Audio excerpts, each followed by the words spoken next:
Movie की शुरुआत होती है विक्टर फ्रैंकनस्टाइन से, जो एक मेडिकल स्टूडेंट है जो अपनी लाइफ में कुछ बड़ा करना चाहता है। एक रात विक्टर सर्कस में जाता है और वहाँ एक बहुत ही खूबसूरत लड़की अपनी परफॉर्मेंस दिखा रही होती है। अपनी परफॉर्मेंस के दौरान वो लड़की बहुत ऊंचाई से नीचे गिर जाती है, जिसकी वजह से उसे काफी चोट लगती है। यहाँ पे हम एक इगोर को देखते हैं जिसे बैकबोन का मसला है। इसकी कमर काफी झुकी हुई है, जिसकी वजह से वो ठीक से चल नहीं पाता। ये इस लड़की को लाइक करता है। इतनी ऊंचाई से गिरने के बाद ये लड़की सही से सांस नहीं ले पा रही होती, लेकिन इगोर समझ जाता है कि इसे क्या प्रॉब्लम है और इसे कैसे ठीक करना होगा, क्योंकि इगोर को ह्यूमन स्ट्रक्चर की काफी नॉलेज थी। क्योंकि इगोर एक कुबड़ा इंसान था और उसने अपनी कमर को ठीक करने के लिए बहुत सारी स्टडी कर रखी थी। उसने बहुत सारी बुक से इंफॉर्मेशन ली होती है। वो कोई डॉक्टर तो नहीं था, लेकिन वो किसी डॉक्टर से कम भी नहीं था, और कुछ ही देर में वो लड़की को बिल्कुल ठीक कर देता है और वो लड़की दोबारा से सांस लेने लगती है। वहीं पे विक्टर फ्रैंकनस्टाइन सब देख रहा होता है। ये देख के वो काफी हैरान होता है और वो इगोर के पास जाता है और उसे कहता है कि तुम अपना टाइम यहाँ क्यों बर्बाद कर रहे हो। वो उससे पूछता है कि तुमने ये सब कैसे किया। तो इगोर उसे बताता है कि मैंने बहुत सारी बुक्स इस बारे में पढ़ रखी हैं। तो फ्रैंकनस्टाइन इगोर से कहता है कि तुम सर्कस में अपना वक्त जाया कर रहे हो, तुम मेरे साथ चलो, मैं तुम्हारी नई जिंदगी बना दूंगा। उन दोनों की सब बातें वहाँ का रिंग मास्टर भी सुन लेता है,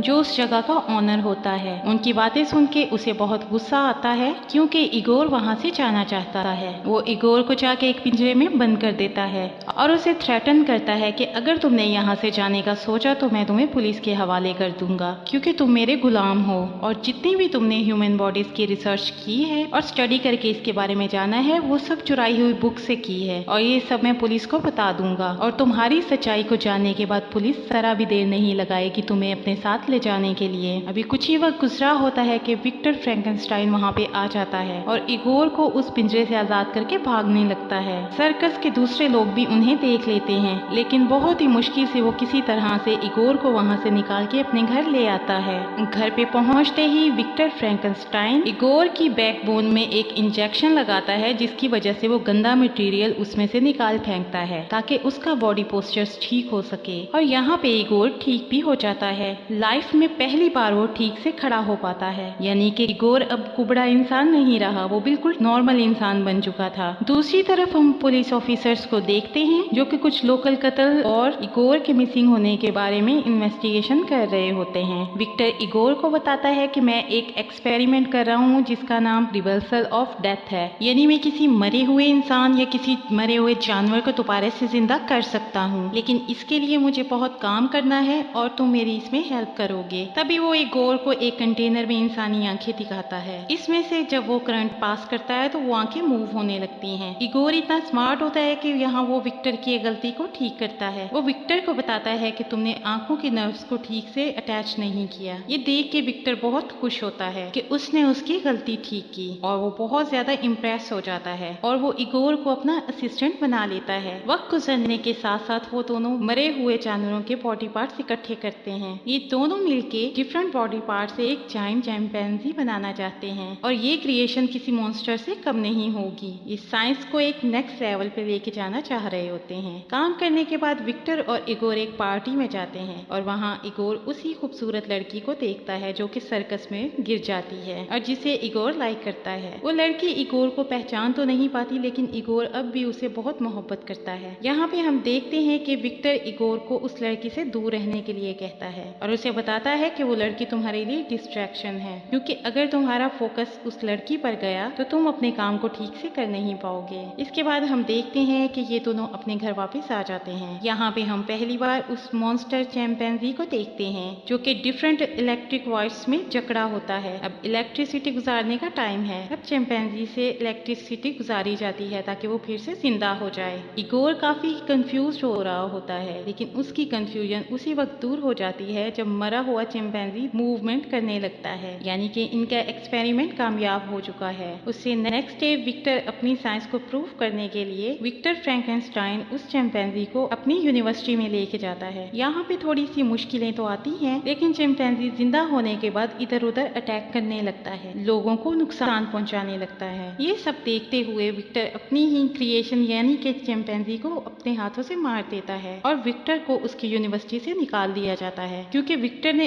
अनकन्वेंशनल मेथड्स यूज किया होता है और यहीं पे उसके कुछ क्लासमेट्स भी होते हैं जो कि बहुत रिच होते हैं और वो विक्टर से एक डील करते हैं कि हम तुम्हें फाइंडिंग देंगे, तुम हमारे लिए इस तरह की क्रिएशंस बनाना। वो उसे कहते हैं कि तुम अपने एक्सपेरिमेंट्स को कंटिन्यू रखो। वो विक्टर से ये भी कहता है कि तुम मेरे लिए आर्टिफिशियल ह्यूमनॉइड्स बनाओगे, यानी कि कुछ ऐसी क्रिएचर्स जिन्हें हम अपने मुताबिक क्रिएट कर सकें और वो हमारे मुख्तलिफ कामों में हेल्प कर सकें। और इसके अलावा वो उसे काफी पैसे भी ऑफर करता है। तभी हम इगोर को देखते हैं क्योंकि वो नहीं चाहता है कि विक्टर इनके साथ काम करे क्योंकि वो अच्छे लोग नहीं होते, लेकिन विक्टर उसे इग्नोर करते हुए अपने रिच क्लासमेट की ऑफर को एक्सेप्ट कर लेता है और इगोर भी उसकी हाँ में हाँ कर लेता है क्योंकि विक्टर के उसके लाइफ में बहुत ज्यादा एहसानात थे। विक्टर ने उसे एक नई जिंदगी दी थी, उसकी कमर ठीक की थी, उसकी जान बचाई थी, इसलिए वो विक्टर का साथ देने के लिए रेडी हो जाता है। Next day police officer Victor के घर आते हैं ताकि वो इस केस को इन्वेस्टिगेट कर सके। उन्हें ये भी मालूम हो गया था कि यूनिवर्सिटी में चिंपैंजी को जिंदा करने की कोशिश की गई थी, लेकिन पुलिस ऑफिसर के पास घर चेक करने का वारंट नहीं होता।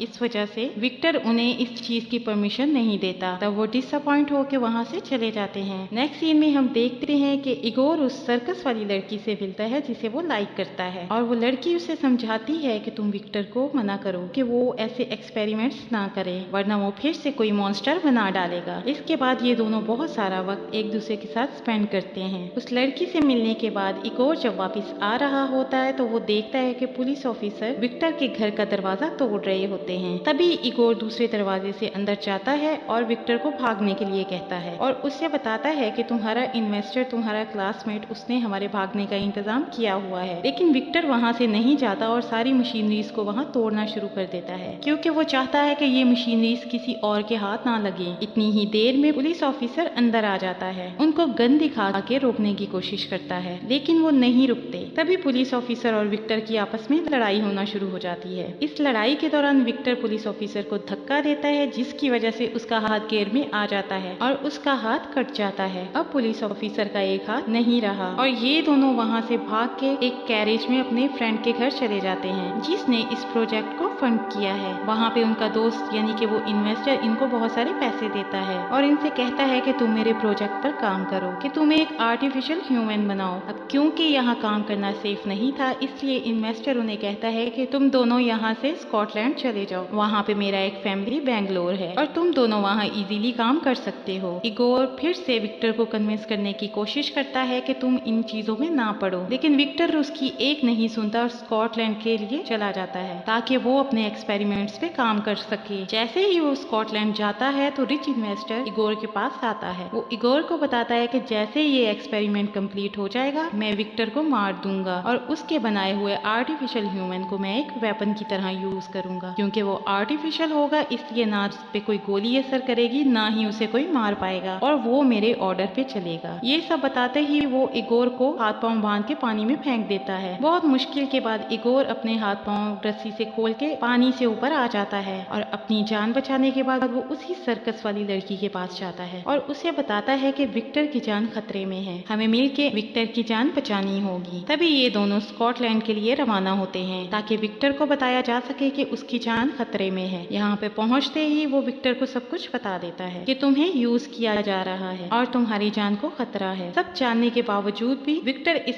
एक्सपेरिमेंट को कंटिन्यू रखता है क्योंकि वो इसे एक सीक्रेट बताता है कि बहुत साल पहले एक तूफान आया था जहाँ पर मेरा बड़ा भाई मारा गया था और कहीं ना कहीं विक्टर अपने भाई की मौत का रिस्पॉन्सिबल खुद को मानता है और वो इस एक्सपेरिमेंट के थ्रू अपने बड़े भाई को जिंदा करना चाहता है। तभी हम देखते हैं कि वो इन्वेस्टर और पुलिस ऑफिसर्स भी वहाँ पे पहुंच जाते हैं जबकि विक्टर अपना एक्सपेरिमेंट कर रहा होता है। एक्सपेरिमेंट के दौरान बहुत ज्यादा बिजली जनरेट हो जाती है जिसकी वजह से हर जगह तबाही मचने लगती है, हर चीज तबाह होने लगती है और उनकी मशीन भी ब्लास्ट हो जाती है और इस ब्लास्ट की वजह से उस इन्वेस्टर की यहाँ पे ही मौत हो जाती है। पुलिस ऑफिसर विक्टर से कहता है कि इस सब तबाही का जिम्मेदार तुम हो, तुम्हारी वजह से ये सब हुआ है और इसी बातचीत के दौरान वो बनाया हुआ मॉन्स्टर अपनी जगह से उठता है और मूवमेंट करना शुरू कर देता है। ये देख के विक्टर बहुत ज्यादा खुश होता है कि कहीं ना कहीं उसका बनाया हुआ एक्सपेरिमेंट कामयाब हो गया है। विक्टर उस मॉन्स्टर से बात करने की कोशिश करता है लेकिन वो कुछ भी नहीं बोलता। मॉन्स्टर चुप करके खड़ा रहता है लेकिन पुलिस ऑफिसर उसे देख के बहुत डर रहा होता है और वो अपनी गन निकाल लेता है और उसे शूट करता है, जिससे उस मॉन्स्टर को काफी दर्द होता है। तभी वो उस पुलिस ऑफिसर पे अटैक करके उसे मार देता है। तभी वो मॉन्स्टर विक्टर और इगोर से भी लड़ने लगता है, उन पर भी अटैक करता है और उन्हें नुकसान पहुंचाता है। बहुत ज्यादा फाइट होने के बाद ये दोनों मिलके उस मॉन्स्टर को मार देते हैं। लास्ट सीन में हम देखते हैं कि विक्टर समंदर के किनारे बैठा इगोर को एक लेटर लिख रहा होता है और वो उससे कहता है कि तुम उस लड़की से मिल सकते हो, क्योंकि स्टार्ट में उसने उस लड़की से मिलने से मना किया था। इसके अलावा विक्टर ने उससे माफी भी मांगी होती है, क्योंकि इगोर ने उसे ऐसा करने से मना किया था कि वो उस इन्वेस्टर पर ट्रस्ट ना करे। और ये मूवी इसी सीन पर खत्म हो जाती है।